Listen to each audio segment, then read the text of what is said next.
बाबा मुक्तेश्वर धामरे अघटन पानी रे बुड़ी तमिलनाडु पर्यटक मृत्यु जमनकीरा संबलपुर श्रद्धा और विश्वास नहीं महादेव दर्शन पाई आसीथिले किंतु शेषरे जीवन हारिले।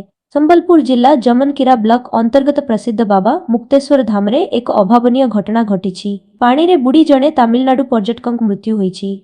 घटनार संक्षिप्त विवरणी। मृतकों परिचय बालाजी गणेश कुमार सुब्रमण्यम, ठिकाना कृष्णनापुरम तमिलनाडु, घटनास्थल मुक्तेश्वर मंदिर पार्श्वरे थिबा झरणा। केमिति घटिला दुर्घटना।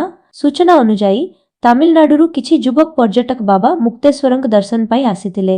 मंदिर निकटस्थ झरणारे गाधोइबा समय असावधानता बस्तो बालाजींक गोड़ खसी जाइथिला, फलरे से गभीर पानी रे बुड़ी जाइथिले। उद्धार एवं पुलिस कार्यानुष्ठान तांक साथी माने प्राय 1 घंटार परिश्रम परे तांकु पानीरु बाहर करिथिले। खबर पाई जमनकीरा पुलिस घटनास्थल रे पहुंची गुरुतर अवस्थारे बालाजींकु उद्धार करी कुचिंडा डाक्तरखाना को पठाइथिले।